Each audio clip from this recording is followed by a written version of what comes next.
میں نے آپ کے سامنے سورہ فاتحہ کی ایک آیت کریمہ تلاوت کرنے کا شرف حاصل کیا۔ سورہ فاتحہ ہر مسلمان اپنی نماز میں روزانہ پڑھتا ہے اور وہ اللہ کے حضور اللہ کی حمد و ثنا بیان کرنے کے بعد ایک التجا کرتا ہے، دعا کرتا ہے کہ اے مالک یوم الدین اہدنا الصراط المستقیم، اے اللہ ہمیں سیدھی راہ پہ چلا، کہو آمین۔ اے اللہ ہمیں سیدھی راہ پہ استقامت عطا فرما۔ ہر مسلمان یہ دعا مانگتا ہے، جس کو ترجمہ آتا ہے وہ بھی یہی دعا پڑھتا ہے، جس کو نہیں آتا وہ بھی یہی پڑھتا ہے۔ اور اللہ رب العالمین علیم بذات الصدور ہے، اسے پتہ ہے کہ میرا بندہ مجھ سے کیا مانگ رہا ہے۔ اہدنا الصراط المستقیم، اے اللہ ہمیں سیدھی راہ پہ چلا۔ اب سیدھی راہ کون سی؟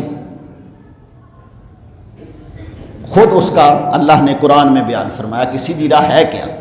کوئی بندہ اپنی مرضی سے سیدھی راہ کا تعین نہ کرے، بلکہ سیدھی راہ وہ ہے جس راہ پہ چلانے والے نے بتایا کہ سیدھی راہ یہ ہے۔ صراط الذین انعمت علیہم، یا اللہ ان لوگوں کے راستے پر چلا جن پر تو نے انعام کیا، جو تیرے انعام یافتہ بندے ہیں، جو تیرے پیارے بندے ہیں، ان کے راستے پر چلا۔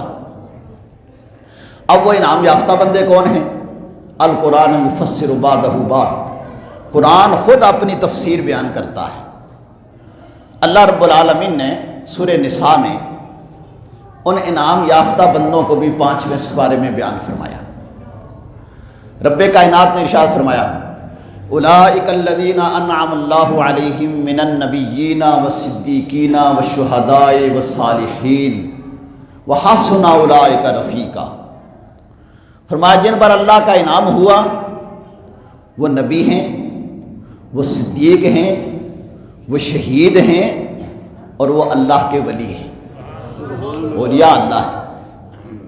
اور اللہ نے ساتھ یہ ارشاد فرمایا حسن اولئک رفیقا، یہ بہترین ساتھی ہیں، یہ بہترین دوست ہیں، یہ بہترین رفیق ہیں۔ جو ان کا رفیق ہو گیا وہ بھی کامیاب، جس کے یہ رفیق ہو گئے وہ بھی کامیاب۔ حسن اولئک رفیقا۔ اب اللہ رب العالمین نے جن بندوں کے اوپر احسان فرمایا ان میں سے پہلا گروہ نبیوں کا اور دوسرا صدیقوں کا۔ صدیق کسے کہتے ہیں؟ ایک ہوتا ہے صادق اور ایک ہوتا ہے صدیق۔ صادق وہ ہے جو واقعہ کے مطابق بات کرے۔ صادق کا معنی ہوتا ہے سچا، جیسے واقعہ ہوا، جیسے حالات ہوئے، جیسے حالات گزرے ویسے اس نے بات کر دی تو کہتے ہیں جناب یہ بندہ صادق ہے، بندہ سچا ہے، سچ کہتا ہے۔ اور صدیق کسے کہتے ہیں؟ صدیق کی مختلف تفسیریں ہیں، ان میں سے ایک تفسیر یہ ہے کہ صدیق جو سب سے بڑے کی سچائی کو بیان کرے، سب سے بڑے کے سچ کو مانے اور لوگوں تک پہنچائے، وہ صدیق ہوتا ہے۔ اور اللہ کی اس کائنات میں سب سے بڑے امام الانبیاء ہیں۔ اللہ کی اس مخلوق میں سب سے اعلیٰ ہمارے نبی، سب سے اولیٰ و اعلیٰ ہمارا نبی۔ تو ہمارے نبی جب سب سے افضل و اعلیٰ ہیں، جو اس نبی کی تصدیق کرے گا وہ ہوگا صدیق۔ وہ کیا ہوگا؟ صدیق۔ اور صدیق کا ایک معنی یہ بھی ہوتا ہے کہ جیسا کہے ویسا ہو جائے۔ وہ اتنا سچ بولتا ہے، اتنا سچ بولتا ہے کہ اللہ تبارک و تعالیٰ اس کی زبان کو کن کی کنجی بنا دیتا ہے، جیسے وہ کہتا ہے ویسے ہو جاتا ہے۔ اور اس کی تصدیق قرآن بھی کرتا ہے۔ حضرت یوسف علیہ السلام کے پاس قیدی آئے اور آ کر کہنے لگے انی ارانی اعصر خمرا۔ ایک نے کہا جی میں دیکھتا ہوں کہ میں انگور نچوڑ رہا ہوں اور انگور نچوڑ کے اس سے شراب نکالتا ہوں اور بادشاہ کو پلا رہا ہوں۔ اور دوسرے نے کہا انی ارانی احمل فوق راسی خبزا تاکل الطیر منہ نبئنی بتاویلہ ان کنت من الصادقین، کہ میں یہ دیکھتا ہوں کہ میرے سر پہ روٹیوں کا ٹوکرا اٹھایا ہوا ہے، روٹیوں کا ٹوکرا میرے سر پہ اٹھایا ہے اور پرندے اسے نوچ نوچ کے کھا رہے ہیں، آپ ہماری خواب کی تعبیر بتا دیں۔ حضرت یوسف علیہ السلام نے فرمایا جس نے یہ خواب دیکھی ہے کہ وہ انگور نچوڑ کے اس کا رس نکال کے بادشاہ کو پلا رہا ہے، وہ قید خانے سے آزاد ہو جائے گا اور اپنی ڈیوٹی پہ بحال ہو جائے گا، جا کے بادشاہ کو انگور نچوڑ کے اس کے شراب پلائے گا، اس کا رس نکال کے اسے پلائے گا، وہ بحال ہو جائے گا۔ اور دوسرے نے جو خواب دیکھی کہ اس کے سر سے پرندے روٹیاں نوچ نوچ کے اٹھا کے لے جا رہے ہیں، وہ بندہ پھانسی چڑھ جائے گا۔ اور اگلے زمانے میں جسے پھانسی چڑھایا جاتا تھا اسے چوراہے میں چڑھایا جاتا تھا، پرندے اس کی بوٹیاں نوچ نوچ کر کھاتے تھے، تو آپ نے فرمایا پرندے اس کی بوٹیاں نوچ نوچ کے کھائیں گے۔ جب آپ نے خواب بیان کر دی، کہنے لگے جی ہمیں تو خواب نہیں آئی تھی، ہم آپ کو ویسے آزمانا چاہتے تھے، آپ کو دیکھنا چاہتے تھے آپ کے پاس علم کتنے ہیں۔ آپ نے فرمایا تمہیں خواب آئی ہے یا نہیں آئی؟ میں نے جو کہہ دیا ہے قضی الامر الذی فیہ تستفتیان، اللہ کے نبی نے جو کہہ دیا ہے وہ ہو کے رہے گا۔ اس لیے اللہ کے پیاروں کو آزمانا نہیں چاہیے، اور ایسا ہی ہوا۔ کچھ عرصہ کے بعد وہ جو دیکھ رہا تھا کہ انگور نچوڑ کے اس سے شراب بنا رہا ہے وہ آزاد ہو گیا، وہ اپنی نوکری پہ بحال ہو گیا، اور دوسرا پھانسی چڑھ گیا۔ اب جو دیکھنے والے تھے اس منظر کو، اور خاص طور پر وہ جو نجات پا گیا تھا، وہ بادشاہ کا قریبی ہو گیا۔ بادشاہ نے پھر خواب دیکھا کہ 7 دبلی پتلی گائیاں وہ موٹی تازی گائیوں کو کھا رہی ہیں، اور بادشاہ نے عزیز مصر نے اٹھ کر اپنے جو قرب و دوار میں معبرین تھے، خواب کی تعبیریں بتانے والے علماء تھے، ان سے پوچھا، ان کو سمجھ نہ آئی۔ اب یہ جو اس کے پاس نوکر تھا جو اسے شراب نچوڑ نچوڑ کر پلاتا تھا، اس نے کہا میں ایک ایسے سچے کو جانتا ہوں جو خواب کی جیسی تعبیر بتاتا ہے ویسے ہو جاتی ہے۔ اور وہ شخص جب حضرت یوسف علیہ السلام کے پاس آیا، اس نے جو الفاظ کہے قرآن نے وہی بیان کیے۔ اس نے کہا یوسف ایھا الصدیق افتنا فی 7 بقرات، اے یوسف اے صدیق، اے اللہ کے سچے نبی، آپ جیسی بات بتاتے ہیں ویسی ہو جاتی ہے۔ پہلے تو آپ نے میرے خواب کی تعبیر بتائی تھی، اب بادشاہ کے خواب کی تعبیر بتائی۔ اور پھر یوسف علیہ السلام نے جو بادشاہ کو خواب آئی تھی، جس طریقے سے آئی تھی، وہ ساری خواب بھی بیان کر دی، اس کی تعبیر بھی بیان فرما دی۔ تو مفسرین اس آیت مبارکہ کی روشنی میں لکھتے ہیں، اس کی تفسیر میں لکھتے ہیں، ابو بکر صدیق رضی اللہ تعالیٰ عنہ کو بھی رب کائنات نے یہ مقام عطا فرمایا تھا کہ انہوں نے اللہ کے محبوب کی تصدیق کی، اب اللہ نے انہیں یہ شان عطا فرما دی تھی، جیسے کہتے تھے ویسے ہو جاتا تھا۔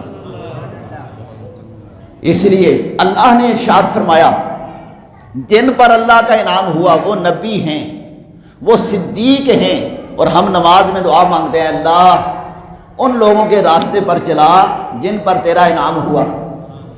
گویا جو ابو بکر صدیق رضی اللہ تعالیٰ عنہ کو نہیں مانتا، ان کے طریقہ کار کو نہیں اپناتا، اس کی تصدیق خدا بھی نہیں کرتا، اس کا ایمان قابل قبول نہیں ہے۔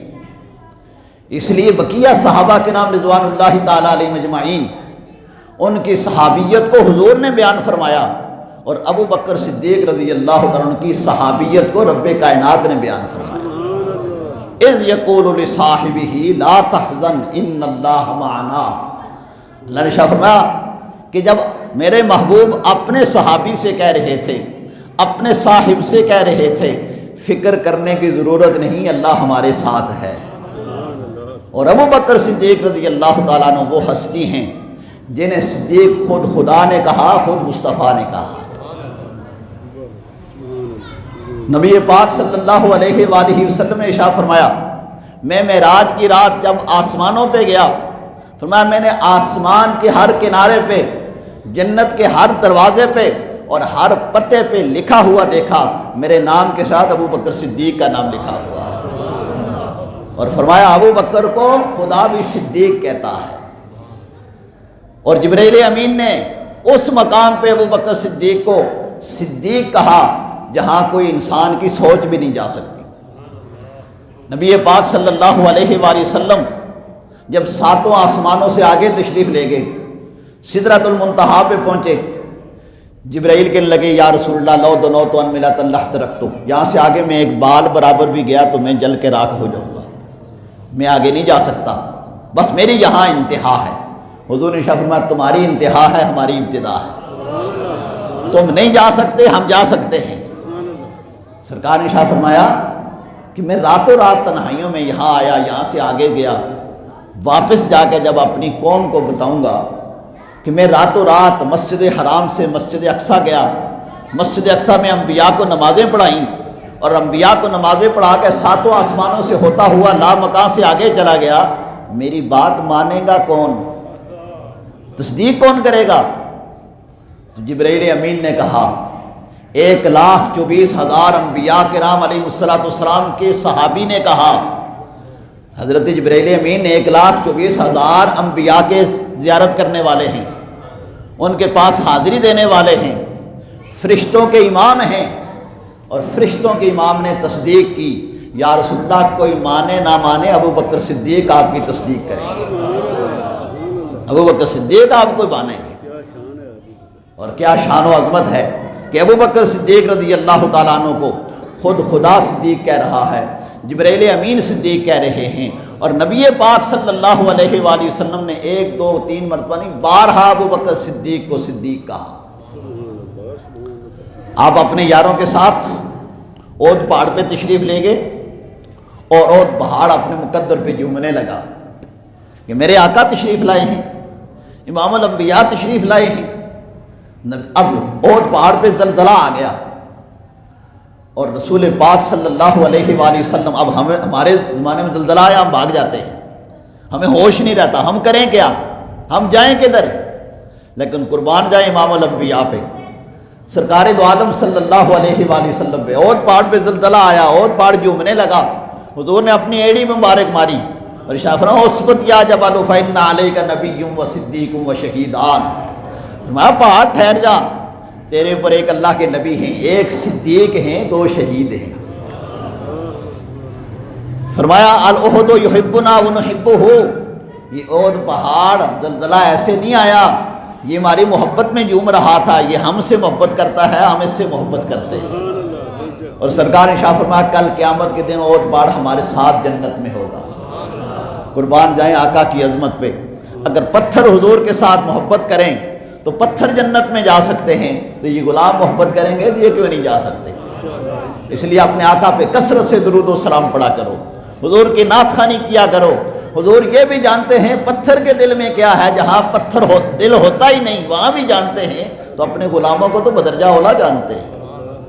اس لیے رسول پاک صلی اللہ علیہ وآلہ وسلم نے فرمایا میرا امتی جہاں کہیں سے مجھ پہ درود و سلام پڑھتا ہے یا پڑھے گا، فرشتہ اس کے نام کے ساتھ اس کے باپ ابا و اجداد کا نام لے کر میرے سامنے پیش کرے گا اور کہے گا یا رسول اللہ آپ کا امتی آپ پہ درود و سلام پڑھتا ہے، اور حضور پھر اس کی شفاعت فرمائیں گے۔ تو ابو بکر صدیق رضی اللہ تعالیٰ عنہ کو خدا نے صدیق کہا، جبرائیل امین نے صدیق کہا، اور نبی پاک صلی اللہ علیہ وآلہ وسلم نے صدیق کہا، فاروق اعظم نے صدیق کہا، عثمان غنی نے صدیق کہا، علی شیر خدا نے صدیق کہا، امام حسن و حسین نے صدیق کہا، امام زین العابدین نے صدیق کہا، اور امام باقر نے صدیق کہا، امام جعفر صادق نے آپ کو صدیق کہا۔ امام باقر رحمۃ اللہ تعالیٰ علیہ سے کسی آدمی نے مسئلہ پوچھا، کہا حضور یہ مسئلہ بتائیں، امام باقر امام حسین رضی اللہ عنہ کے پوتے، امام زین العابدین رضی اللہ عنہ کے صاحبزادے، امام جعفر صادق رحمۃ اللہ تعالیٰ علیہ کے والد گرامی، آپ سے لوگوں نے مسئلہ پوچھا حضور یہ بتائیں تلوار کا دستہ چاندی کا ہو سکتا ہے؟ تلوار تو لوہے کی ہوتی ہے، تو کیا دستہ چاندی کا ہو سکتا ہے؟ فرمایا نعم ہو سکتا ہے۔ اب آپ نے دلیل پیش کی، آپ نے یہ نہیں کہا قرآن میں لکھا ہے، آپ نے یہ نہیں کہا حدیث میں لکھا ہے، آپ نے فرمایا ابو بکر صدیق رضی اللہ تعالیٰ عنہ کی تلوار کا دستہ چاندی کا تھا، معلوم ہوا اہل بیت پاک ابو بکر صدیق رضی اللہ عنہ کی عظمتوں کو سلام کرتے تھے. ان کے قول کی تو بات ہی کیا ہے، ان کے عمل کو بھی اپنے لیے دلیل بنایا کرتے تھے. ہاں یہ امام زین العابدین کے صاحبزادے فرما رہے ہیں کہ ہاں دستہ ہو سکتا ہے چاندی کا، کیونکہ ابو بکر صدیق رضی اللہ عنہ کی تلوار کا دستہ چاندی کا تھا. اس پر سوال کرنے والے نے کہا انت قلتہ صدیق، آپ ہی انہیں صدیق کہتے ہیں؟ یعنی یہ بد نصیب اس وقت بھی پیدا ہو چکے تھے جو آپ کی صداقت پہ اعتراض کرتے تھے. اس لیے لوگوں کے اندر شکوک و شبہات شروع سے لوگوں نے، شیطان تو ہر زمانے میں رہا نا، وہ مسلمان کا ایمان خراب کرنے کی کوشش کرتا ہے. کبھی نبی پاک صلی اللہ علیہ وآلہ وسلم کی بغض لوگوں کے دلوں میں ڈالتا ہے، اور کبھی آپ کے یاروں کی بغض لوگوں کے دلوں میں ڈالتا ہے. اور یاد رکھیے جس کے دل میں اہل بیت پاک کی بغض ہے وہ بھی مسلمان نہیں ہے، اور جس کے دل میں صحابہ کرام کی بغض ہے وہ بھی مسلمان نہیں ہے. وہ شیطان ہو سکتا ہے. تو اس وقت کسی کے ذہن میں یہ وسوسہ ڈالا ہوا تھا کسی نے، تو اس شخص نے کہا انت قلتہ صدیق، کہ اے امام زین العابدین کے صاحبزادے امام باقر، کیا آپ بھی انہیں صدیق کہتے ہیں؟ تو آپ نے کھڑے ہو گئے جلال سے اور آپ نے ارشاد فرمایا نام ہوا صدیق صدیق صدیق. آپ نے 3 مرتبہ کھڑے ہو کر ارشاد فرمایا ہاں وہ صدیق ہیں صدیق ہیں صدیق ہیں، میں اس کی تصدیق کرتا ہوں. الحمدللہ ثم الحمدللہ. ہم نماز میں جو اللہ سے دعا مانگتے ہیں نا، اہدنا الصراط المستقیم، اے اللہ ہمیں سیدھی راہ پہ چلا. اور وہ سیدھی راہ کا پھر اللہ سے خود سوال کرتے ہیں، اللہ سیدھی راہ کون سی؟ صراط الذین انعمت علیہم، جن پر تیرا انعام ہوا ان کے راستے پر چلا. اور جن پر اللہ کا انعام ہوا وہ نبی ہیں، وہ صدیق ہیں، وہ شہید ہیں، وہ اللہ کے ولی ہیں. الحمدللہ ہم سب کے راستے پہ چلنے والے ہیں. اسی لیے کہتے ہیں اہل سنت اہل جنت، اہل سنت اہل جنت، اہل سنت اہل جنت. باقی لوگوں میں آپ کو ڈاکٹر مل جائیں گے، انجینئر مل جائیں گے، بڑے بڑے لوگ مل جائیں گے، لیکن جنتی نہیں ملیں گے. جنتی ملیں گے، داتا حضور ملیں گے تو اہل سنت میں ملیں گے. معین الدین چشتی اجمیری ملیں گے تو اہل سنت میں ملیں گے. بابا فرید ملیں گے تو اہل سنت میں ملیں گے، کیونکہ ہم حضور کے چاروں یاروں کو بھی مانتے ہیں، اہل بیت پاک کو بھی مانتے ہیں. ابو بکر صدیق رضی اللہ تعالیٰ عنہ کی یہ شان و عظمت ہے کہ جب کوئی نہیں مان رہا تھا آپ نے سرکار کو مانا، اور جب کوئی نہ مانے، کوئی ایک مانے تو کمال اس کا ہوتا ہے. بعد میں دیکھا دیکھی تو سارے پیچھے چل پڑتے ہیں، اور اپنا اقتدار، اپنی عزت، اپنا مرتبہ، اپنی شہرت، اپنی دولت آتے ہوئے سب کو چھوڑ دے اور دین اسلام کی پرچار کرے، وہی کامیاب و کامران ہوتا ہے. دنیا میں آپ نے دیکھا ہوگا تاجر بندہ ہمیشہ کمپرومائز کرنے کی کوشش کرتا ہے، یار ٹھیک ہے اسی تے کاروبار کرنے سانوں کی کسی نہ. اور خاص طور پر جو کسی بڑے عہدے پر ہو، جج ہو، کہتا جناب ہم نے تو فیصلہ کرنا ہے، ہمیں کسی سے کیا. ابو بکر صدیق رضی اللہ عنہ جج بھی ہیں اور بہترین تاجر بھی ہیں. جب نبی پاک صلی اللہ علیہ وآلہ وسلم نے اعلان نبوت فرمایا تو سب سے پہلے حضور کی تصدیق کی، حضور کا کلمہ پڑھا، اور پھر ساری زندگی حضور کے اس طرح ساتھ رہے جس طرح سایہ انسان کے ساتھ ساتھ ہوتا ہے. اس لیے اعلیٰ حضرت فرماتے ہیں سایہ مصطفیٰ مایہ استفا، اس دو ناز خلافت پہ لاکھوں سلام. جس طرح جدھر جدھر بندہ چلتا ہے سایہ ساتھ ساتھ ہوتا ہے، اس طرح حضور جہاں جہاں رہے ابو بکر صدیق ساتھ ساتھ رہے. اور صرف زبانی کلامی نہیں، مال بھی دیا، جان بھی دی، وطن بھی قربان کیا، سب کچھ رسول پاک صلی اللہ علیہ وسلم کے لیے قربان کر دیا. نبی پاک صلی اللہ علیہ وآلہ وسلم کا جب کلمہ پڑھا تو پھر اللہ کا یہ دین، یہ پیغام پہنچانے کے لیے حضور کو تنہا نہیں چھوڑا، حضور کے ساتھ ساتھ رہے. اور جو کلمہ پڑھتا تھا اس کی پاسداری کرتے تھے، اس کی رکھوالی کرتے تھے. حضرت بلال حبشی رضی اللہ تعالیٰ عنہ انہوں نے بھی کلمہ پڑھ لیا. آپ کے کہنے پہ حضرت عثمان غنی رضی اللہ تعالیٰ عنہ نے بھی کلمہ پڑھ لیا. بہت سارے صحابہ کرام رضوان اللہ تعالیٰ علیہ اجمعین جو آپ کے کہنے سے، آپ کے درس دینے سے مسلمان ہو گئے. انسان جس فیلڈ کا ہوتا ہے اس فیلڈ کے لوگ اسے مانتے ہیں. تاجر کی بات تاجر مانتے ہیں، عالم کی بات عالم مانتے ہیں، وکیل کی بات وکیل مانتے ہیں. ابو بکر صدیق رضی اللہ تعالیٰ عنہ چونکہ تاجر بھی تھے، اور حضرت عثمان غنی رضی اللہ تعالیٰ عنہ آپ بھی تاجر تھے، ان کا بھی کاروبار تجارت کا تھا، تو آپ نے انہیں دعوت اسلام دی، وہ بھی اسلام میں داخل ہو گئے. اور اسلام کا یہ اصول ہے الدال علی الخیر کفاعلہ، جو اچھے کام کی طرف بلانے والا ہوتا ہے اس کو بھی ایسے ہی ثواب ملتا ہے جس طرح اس اچھے کام کرنے والے کو ثواب ملتا ہے. آپ کے ذریعے سے آپ نے کسی کو کہا بھائی نماز پڑھ لیا کر، قرآن کی تلاوت کر لیا کر، جب تک وہ قرآن پڑھتا رہے گا، نماز پڑھتا رہے گا، آپ کو اس کا اجر و ثواب ملتا رہے گا. اور قربان جائے ابو بکر صدیق رضی اللہ تعالیٰ عنہ کہ جن کے کہنے پہ عثمان غنی مسلمان ہوئے، جن کے کہنے پہ حضرت بلال حبشی مسلمان ہوئے، اور قیامت کا جب دن ہوگا رسول پاک صلی اللہ علیہ وآلہ وسلم سے پہلے بلال حبشی جنت میں داخل ہوں گے، کیونکہ حضور جس سواری پہ سوار ہوں گے اس کی مہار بلال حبشی نے پکڑی ہوگی.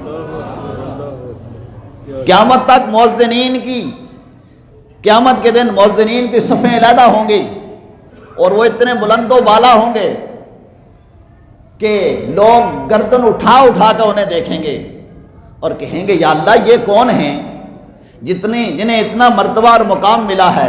تو کہا جائے گا یہ وہ لوگ ہیں جو دنیا میں اذان دیا کرتے تھے، اور ان مؤذنین کے سردار بلال حبشی رضی اللہ تعالیٰ عنہ. السخی قریب من اللہ و قریب من الجنت و قریب من الناس. سخی اللہ کے قریب ہوتا ہے، سخی جنت کے قریب ہوتا ہے، سخی لوگوں کے دلوں میں بستا ہے، اور ساری دنیا کے بڑے سخی حضرت عثمان غنی رضی اللہ تعالیٰ. اور قیامت کے دن جب سخیوں کی صف ہوگی تو اس کے سردار بھی عثمان غنی ہوں گے. اور ان سب کو اسلام کی طرف لانے والے کون ہیں؟ ابو بکر صدیق رضی اللہ تعالیٰ. ابو بکر صدیق رضی اللہ تعالیٰ نے جب دیکھا کہ یہ لوگ اسلام لانے کی وجہ سے ان کے اوپر ظلم و ستم ہو رہا ہے، ہر اور معاشرے میں جو غریب ہوتا ہے اس کو اور زیادہ دبایا جاتا ہے، اور وہ تو مول معاشرہ وہاں تو غریب کو اور دوبارہ دبایا جاتا تھا. بلال حبشی رضی اللہ تعالیٰ عنہ آپ اسلام لے آئے، آپ کسی کے غلام تھے، آج کے الفاظ میں آپ یوں سمجھ لیں نوکر تھے. آج اس ترقی یافتہ دور میں بھی نوکروں کے ساتھ کیا کچھ ہوتا ہے، آپ آئے روز اخبارات میں پڑھتے ہیں جناب بچی کو مار دیا، جج نے جناب جب جج کی بیوی نے بچی کو مارنا شروع کر دیا. جو پڑھے لکھے لوگ اپنے آپ کو کہلاتے ہیں وہ نوکروں کے ساتھ یہ حال کرتے ہیں آج کے زمانے میں، میڈیا کے دور میں. اور جب اس کو کوئی دیکھنے والا ہی نہیں تھا، کوئی کسی کو روکنے والا نہیں تھا، اس وقت کیا حال ہوتا ہوگا. اور پھر غلام اسے کہا جاتا تھا جس طرح ہم جانور کو خرید کے اپنا بنا لیتے ہیں، کوئی نہیں پوچھتا جناب یہ آپ نے جانور دھوپ میں کیوں باندھا ہوا ہے، اس کے آگے چارہ کیوں نہیں ڈالتے، اس کو جناب اندر کیوں نہیں باندھتے، کوئی نہیں پوچھتا. ہم کہتے ہیں نا ہم مالک ہیں. تو اسی طرح جس کو غلام بنا لیا جاتا تھا وہ اس کا مالک کہلاتا تھا. بلال حبشی رضی اللہ تعالیٰ عنہ کا مالک امیہ بن خلف تھا. حضرت بلال حبشی رضی اللہ تعالیٰ عنہ نے جب کلمہ پڑھ کے اسلام لے آئے، اب وہ ظالم مارتا تھا، تپتی ہوئی دودھ پہ لٹا دیتا تھا، اور آپ یہ کہا کرتے تھے حلق پہ تیغ رہے، سینے پہ جلاد رہے، دل لب پہ تیرا نام رہے، دل میں تیری یاد رہے. آپ فرمایا کرتے تھے کہ تو میری زبان کاٹ تو سکتا ہے، دل سے محمد کا نام نہیں نکال سکتا. یہ گردن جھک تو سکتی ہے لیکن سرکار دو عالم صلی اللہ علیہ وآلہ وسلم کی غلامی کا پٹا جو اس میں ڈال دیا گیا ہے وہ اتر نہیں سکتا. وہ طرح طرح کی سزائیں دیتا. ابو بکر صدیق رضی اللہ تعالیٰ عنہ رحماء بینہم، قرآن نے حضور کے ان غلاموں کی شانیں بیان فرمائے، بڑا رحم دل ہوتے ہیں، یہ دوسرے کو مظلوم دیکھ کر اس کے اوپر ظلم برداشت نہیں کر سکتے. حضرت بلال حبشی رضی اللہ تعالیٰ عنہ کو دیکھا کہ ظلم و ستم ہو رہا ہے، آپ اس کے مولا آقا کے پاس گئے، کہا کیوں ظلم کرتا ہے، کیوں مارتا ہے ان کو، تجھے پیارے لگتے ہیں تو خرید لے. فرمایا میں خریدنے کے لیے تیار ہوں، بول کتنے پیسے لے گا. اس نے کہا پیسے ایک اپنا غلام بھی دے اور ساتھ اس کے پیسے بھی دے. ابو بکر صدیق رضی اللہ تعالیٰ عنہ نے فرمایا مجھے قبول ہے، میں پیسے بھی دینے کے لیے تیار ہوں اور غلام بھی دینے کے لیے تیار ہوں۔ حضرت ابو بکر صدیق رضی اللہ تعالیٰ عنہ نے اس کے منہ مانگے پیسے بھی اسے دیے اور اپنا غلام بھی دیا، اور حضرت بلال حبشی رضی اللہ تعالیٰ عنہ کو خرید کر حضور کی بارگاہ میں لے کے آئے۔ جب سرکار کے پاس لے کے آئے تو حضور کی آنکھوں سے آنسو جاری ہو گئے۔ حضور نے ارشاد فرمایا ابو بکر اتنی بڑی نیکی کی ہے، مجھے بھی شامل کر لیتے، مجھ سے بھی پیسے لے لیتے۔ مولانا روم علیہ رحمہ فرماتے ہیں صدیق اکبر رضی اللہ تعالیٰ نے عرض کی یا رسول اللہ صلی اللہ علیہ وسلم ہم دونوں ہی آپ کے غلام ہیں، میرا پیسہ آپ کا ہے اور آپ کے پیسے ہونے کا اس میں کیا ہے، کوئی ضرورت نہیں یا رسول اللہ، میرے پیسے بھی آپ کے ہیں، ہم دونوں آپ کے غلام ہیں۔ جب آپ نے ڈھیروں پیسے دے کر حضرت بلال رضی اللہ تعالیٰ عنہ کو خرید کے آزاد کیا، اور صرف بلال رضی اللہ تعالیٰ عنہ نہیں، 6 ایسے غلام جو غریب تھے اور ان کے اوپر صرف اس وجہ سے ظلم و زیادتی ہوتی تھی کہ وہ کلمہ کیوں پڑھتے ہیں، اسلام کیوں لائے ہیں، حضرت ابو بکر صدیق رضی اللہ تعالیٰ عنہ نے ان سب کو خرید کے آزاد فرمایا اور حضور کی غلامی عطا کی، اور پھر یہ بتایا محمد کی غلامی ہے سند آزاد ہونے کی، خدا کے دامن توحید میں آباد ہونے کی۔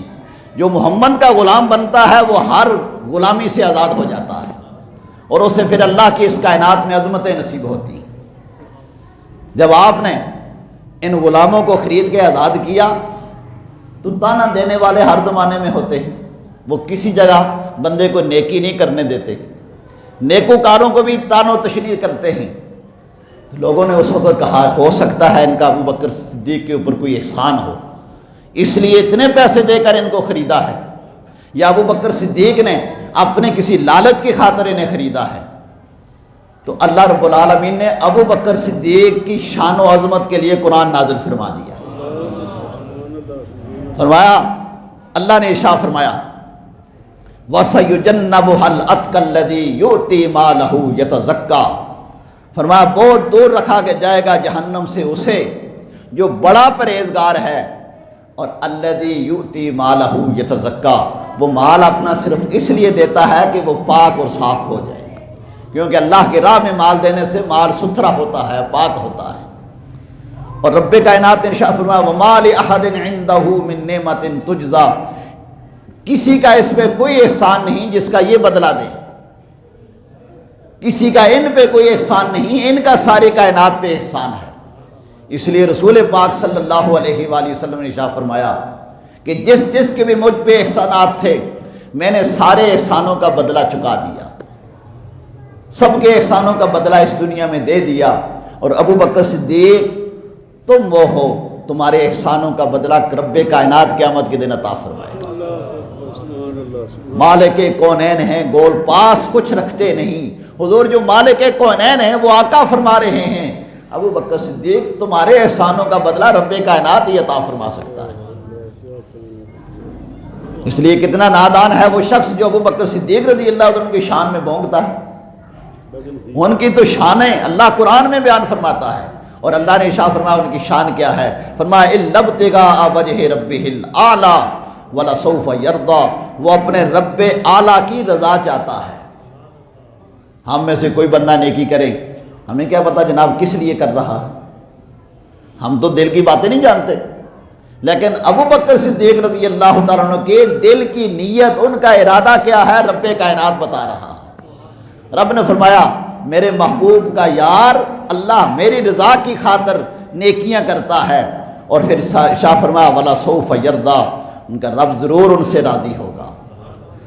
کائنات میں ہر انسان، ہر مسلمان کوئی بھی نیکی کرتا ہے اس لیے کہ خدا راضی ہو جائے، حاجی اس لیے حج کرتا ہے کہ خدا راضی ہو جائے، نمازی اس لیے بڑھاپے میں آ کے نماز پڑھتا ہے کہ میرا خدا راضی ہو جائے، سخی اس لیے سخاوت کرتا ہے کہ میرا خدا راضی ہو جائے، غازی اس لیے جہاد کرتا ہے کہ میرا خدا راضی ہو جائے، اور قربان جائیں ان کی شان پہ خدا خدا ہو کر کہتا ہے میں ان سے راضی ہو گیا، میں ان سے راضی ہو گیا۔ اور جن سے خدا راضی ہے ان سے مصطفیٰ راضی ہے، اور مسلمانوں کو بھی چاہیے کہ ان کی اتباع کریں۔ ابو بکر صدیق رضی اللہ تعالیٰ عنہ نے سرکار کے غلاموں کو خرید کر اپنے ساتھ میں لایا، اسلام کا چرچا بڑھتا رہا، یہاں تک کہ مسلمانوں کی تعداد 38 ہو گئی۔ کتنی؟ 38، 2 کم 40۔ ابو بکر صدیق رضی اللہ تعالیٰ نے حضور سے عرض کی، یا رسول اللہ، اب ہم اللہ کا پیغام سر عام جا کر لوگوں کو بتائیں گے، اب ہم مسجد حرام میں بیت اللہ کے سائے میں بیٹھ کر اللہ کا دین لوگوں تک پہنچائیں گے، اس کی تبلیغ کریں گے۔ حضور نے ارشاد فرمایا کہ ابھی ہم اتنی طاقت میں نہیں ہیں، لہذا اپنا دین ابھی خفیہ رکھتے ہیں اور لوگوں کو تک اللہ کا پیغام پہنچاتے ہیں۔ ابو بکر صدیق رضی اللہ عنہ نے کہا، یا رسول اللہ، ہم حق پہ ہیں، ہم سچ پہ ہیں اور اللہ کا دین سچا ہے، لہذا سچے رب کے گھر کے سامنے بیٹھ کر اللہ کے دین کی تبلیغ کریں گے، لوگوں تک یہ پیغام پہنچائیں گے۔ ابو بکر صدیق رضی اللہ عنہ ان افراد کو لے کر بیت اللہ کے سائے میں پہنچے، مسجد حرام میں کھڑے ہوئے، اور اسلام کے یہ پہلے خطیب کو اللہ نے بڑی شان دی ہے، یہ حضور کے پہلے غلام، اسلام کے پہلے خطیب کھڑے ہوئے اللہ کا پیغام پہنچانے کے لیے، رسول اللہ کا پیغام پہنچانے کے لیے۔ جب ابھی آپ نے خطبہ ہی پڑھا تھا تو کافر چاروں طرف سے آپ کے اوپر ٹوٹ پڑے اور آپ کو مارنا شروع کیا، اتنا مارا کہ آپ لہو لہان ہو گئے، آپ بے ہوش ہو گئے۔ یہ اسلام کے پہلے خطیب ہیں جو اسلام کی خاطر خون بہا رہے ہیں اور مار کھا رہے ہیں، اور صبح سے لے کر شام گئے تک، رات تک بے ہوش رہے، اور جب ہوش میں آئے تو رشتہ دار سارے اکٹھے ہیں، خبر گیری کے لیے آئے ہوئے ہیں، پتہ کرنے کے لیے آئے ہوئے ہیں، جب اب اور آپس میں چمگوئیاں کر رہے ہیں کہ اب ساتھ چھوڑ دے گا، اب تو بات نہیں کرے گا، اب تو بڑی مار پڑی ہے۔ لیکن جو ہی آپ کو ہوش آیا تو آپ کی زبان پہ پہلا کلمہ یہ تھا، رسول اللہ کا کیا حال ہے، میرے آقا کا کیا حال ہے۔ والدہ کہتی ہیں، بیٹے کچھ کھا لو، تم صبح سے بے ہوش ہو، تم نے کچھ کھایا پیا نہیں ہے، کچھ پی لو۔ کہتے میں اس وقت تک نہیں کھاؤں پیوں گا جب تک کہ رسول اللہ کی زیارت نہیں کر لوں۔